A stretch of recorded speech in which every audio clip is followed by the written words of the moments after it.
అంతరాయతిమిరోపశాంతయే శాంతపావనమచింత్య వైభవం తన్నరం వపుషి కుంజరం ముఖే మన్మహే కిమపి తుందిలం మహా.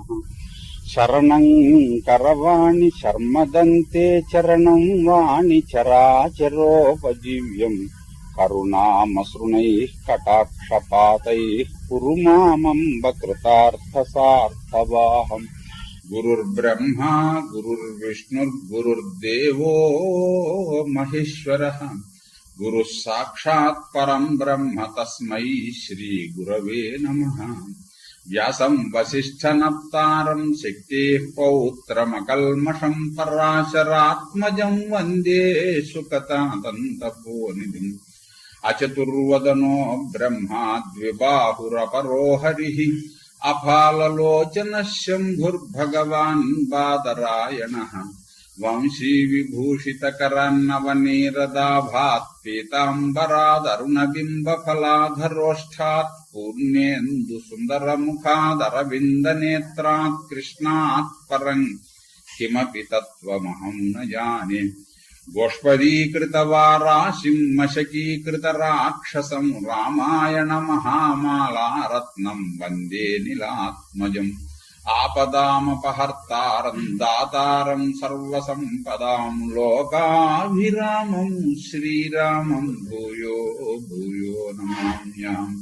పూజ్యాయ రాఘవేంద్రాయ సత్యధర్మరతాయ చ భజతాం కల్పవృక్షాయ నమతాం కామధేనవే. నారాయణం నమస్కృత్య నరం చైవ నరోత్తమం దేవీం సరస్వతీం వ్యాసం తతో జయముదీరయేత్. ఈయనకు పాశుపతాస్త్రం లభించిందని, దేవతలందరూ అస్త్రములు ఇచ్చారని, ఇంకా ఇంకా మహాస్త్రములను అక్కడ అభ్యాసం చేయించి ఇప్పించడం కోసం స్వర్గలోకానికే దేవేంద్రుడు తీసుకుని వెళ్ళాడని ఇది ధృతరాష్ట్రుడికి తెలిసింది. గుండెలు బాదుకుంటూ సంజయుడితోటి చెప్పడం ప్రారంభించట్టు. ఏమయ్యా నీకు కూడా తెలిసిందా ఏమిటి అన్నట్ట. ముందర సంజయుడిని కబురు పెట్టి కచ్చిత్ తవాపి విదితం యాథాతథ్యేన సారథే అన్నట్ట. నీకు కూడా తెలిసిందా ఏమిటి? ఉన్నది ఉన్నట్టుగా జరిగింది జరిగినట్లుగా నీకు కూడా తెలిసిందా? వీడేమో మా వాడు చూస్తే ఎలా ఉన్నాడు ఇక్కడ, ప్రమత్తో గ్రామ్య ధర్మేషు. ఊరికి పల్లెటూరి వాళ్ళు ఎలాంటి సుఖాల్లో పడి ఉండడానికి ఇష్టపడుతూ ఉంటారో ఆ సౌఖ్యమును అనుభవించడం తప్ప వీడికి ఏం లేదు. వాడు పెద్ద పూలుల్ని రెచ్చగొట్టినట్టుగా పాండవులకేమో అపకారం చేసి అరణ్యానికి పంపించి ఇక్కడ సుఖాలు అనుభవిస్తున్నాడు వీడు. వాడేమో తపస్సు చేసి దేవేంద్రుణ్ణి మెప్పించాడు, మహేశ్వరుణ్ణి మెప్పించాడు. మహేశ్వరుడితోటి కుస్తీ పెట్టాట. మహేశ్వరుని బాహుపంజరంలో ఉన్నాడంటే ఇంకేమిట్రా నా కుమారులకు బ్రతుకు అన్నాడు.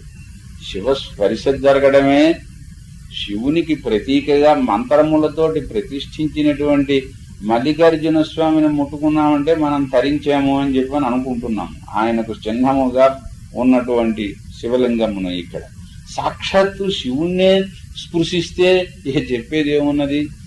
అలాంటి స్థితి ఏమో అర్జునుడికి కలిగితే వీడిలా తయారయ్యాడా.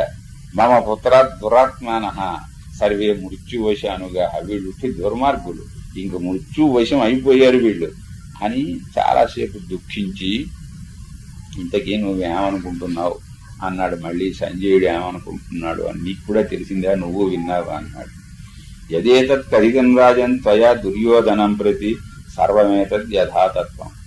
దుర్యోధనుని గురించి నువ్వు అన్నావు, వాడు దుర్మార్గుడని, వచ్చే ప్రమాదాన్ని శంకించకుండా సుఖాల్లో మునిగి ఉన్నాడని, వీడికి చివరికి చావు తప్పదని నువ్వు అన్నావే, అదంతా నిజమే అన్నాడు సంజయుడు. పైగాను అదేమిట్లండి, ఆ కాలానికి ఏదో అడ్డం రాకపోవచ్చునా, ఇలాంటి మాటలు కూడా అనలే, అదంతా నిజమే యథాతత్వం అన్నాడు. పైగాను ఉన్నది ఉన్నట్టు చెప్పావు నువ్వు. పాండవులు మహాకోపంగా ఉన్నారు. నాకు అక్కడి నుంచి ఒక వేగరి వచ్చి వాడు చెప్పాడు, ద్రౌపదిని ఇలా అవమానించారని, మాయగా ఓడించారని. ఇది కృష్ణుడికి కూడా చాలా కోపం వచ్చింది, అందరికీ కూడా కోపం వచ్చింది.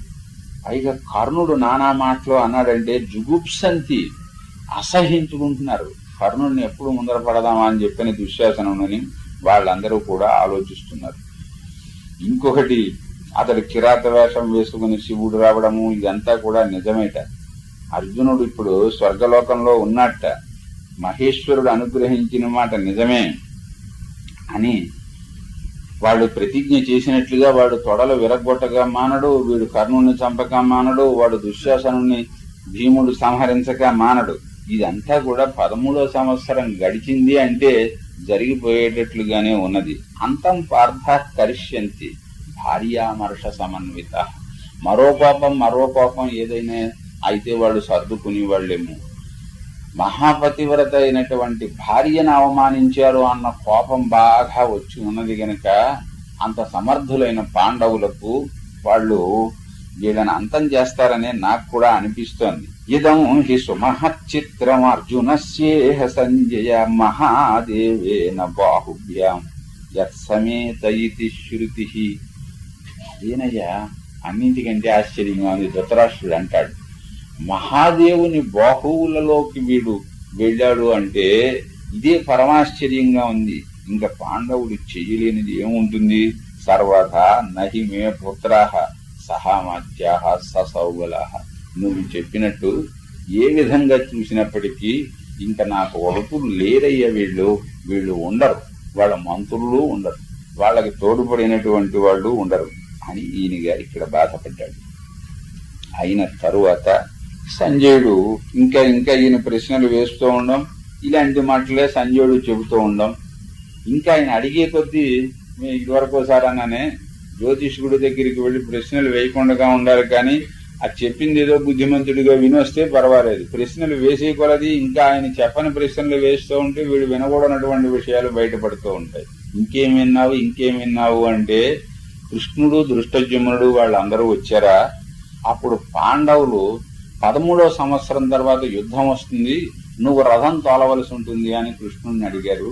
కృష్ణుడు అని అంగీకరించాడు అన్నాడు. అంటే పాండవులు ఇక్కడ ఊరికే కూర్చోలేదు అనేది మనకి తెలుస్తోంది.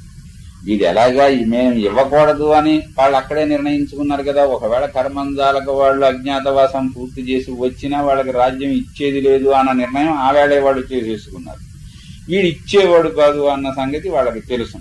అందువల్ల మనం ఇప్పటి నుంచి ఇది ఉండాలి అని ఎవరితోటి యుద్ధం చేయాలి, ఎవరికి ఏది అవసరం అవుతుంది, ఏ ఆయుధములు అవసరం అవుతాయి, ఏ రకం మనుష్యుల సహాయం అవసరం అవుతుంది, అవన్నీ కూడా వీళ్ళు ఇక్కడ ప్లాన్ వేస్తున్నారు అని దీనికి అర్థం. శ్రీకృష్ణుడు వచ్చేటప్పటికి సమాగమ్య వృతస్తత్ర పాండవైర్మధుసూదన సారథ్యే ఫల్గునస్యాజౌ హధేత్యాహతు ఆహజతాన్ హరి. పాండవులు అందరూ కలిసి అడిగారట, నువ్వు మా అర్జునుడు రథం తోలాల్సి ఉంటుంది అక్కడ అని. అలాగే అన్నట్ట కృష్ణుడు ఇంతగా మీరు అడగల అని వీళ్ళు అడగగానే ఆయన అంగీకరించారు. ఎంత కోపం వచ్చిందో కృష్ణుడికి చెప్పడానికి వీలు లేదు. ఆయనే దండెత్తుదాము అని అంటే వీళ్లే ఇంకా కృష్ణుడిని ఆపు చేయవలసి వచ్చిందిట. అందువల్ల మనం ఏదో ఊరికి మాట వరస కనుక్కోవడం కాదు, వీళ్ల వల్ల మనకి ఇంత బాధ వచ్చేటటువంటి మాటే. ధర్మరాజు గారు అలా అన్నాడు, ఇలాగన్నాడని సంజయుడు ఇవన్నీ కూడా చెప్పాడు. సరే, వీళ్ళందరూ అక్కడికి అలా వెడితే ఇక పాండవులందరూ ఇక్కడ ఎలా ఉంటున్నారయ్యా? వీళ్ళు రకరకములైనటువంటి చర్చలు చేసుకుంటూ మరి రాబోయేటటువంటి యుద్ధమును గురించి మిగతా వాటిని గురించి మాట్లాడుకుంటూ వీళ్ళు ఇక్కడ ఉంటున్నారు. ఉంటే అర్జునుడు లేడు అన్న లోపం మాత్రం వీళ్ళందరినీ బాధిస్తూనే ఉంది. ఆయన అక్కడ ఉన్నా ఇక్కడ పాండవులనే తలుచుకుని స్వర్గంలో ఉన్నప్పటికీ సుఖం లేకుండా అర్జునుడు ఎలా ఉంటున్నాడో, ఇందరూ ఉన్నప్పటికీ కూడా అప్పుడే ఇన్ని సంవత్సరములు అయిపోయింది, 5 సంవత్సరములు అయిపోయింది అర్జునుడు వెళ్ళి. ఇంకా అక్కడి నుంచి మనకి కబురు ఏమీ లేదు, ఎలా ఉన్నాడో ఏమిటో అని చెప్పిన బెంగ బాధ వీళ్ళందరిలోనూ ఉంటుంది. ఇలా ఉన్న స్థితిలో బృహదశ్వుడు అనేటటువంటి ఒక మహర్షి వీళ్ళ దగ్గరికి వచ్చాడు.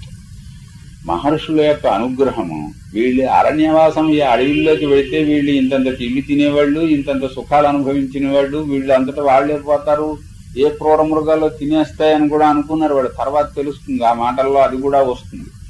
అలా అని అనుకుంటే వీళ్ళు బాగా బలపడ్డానికి ఇంద్రప్రస్థపురంలో ఉంటే అర్జునుడు తపస్సుకు వెళ్లేవాడా? ఎలాగ వీళ్ళు పగబెట్టున్నారన్న సంగతి తెలుసు కదా. ఎప్పుడో ఒకప్పుడు వస్తుంది, వీళ్లతో రాక తప్పదు. ఆ మాట అందరి మనస్సుల్లోనూ ఉన్నటువంటిది. ఈ రూపంలో కాకపోతే మరో రూపంలోనైనా. ఇంత బలవంతులు వీళ్ళు అయ్యి ఉండేవారో కాదో ఇంద్రప్రస్థపురంలో ఉంటేను. వీళ్ళని పంపించేటప్పటికీ వీళ్లకు అది ఒక వరప్రదానంలాగా అయ్యి ఇంకా ఇంకా బలపడ్డానికి కారణమైంది. మామూలుగా ఉంటే కనిపించని ప్రతి మహర్షి అక్కడికి వస్తూ ఉండడం, అయ్యో మీకు ఇంత ఆపద వచ్చిందా అని వీళ్ళని పరామర్శిస్తూ ఉండడం, ఓ మంచి మాట చెబుతూ ఉండడం, ఓ ఉపదేశం చేస్తూ ఉండడం, ఓ మంత్రాన్ని ఉపదేశిస్తూ ఉండడం, వెడుతూ ఉండడం. అలాగే బృహదశ్యుడు అనేటటువంటి ఒక మహర్షి వచ్చేట. ఆయన వచ్చి సరే మర్యాదలు అవి కూడా చేశారు.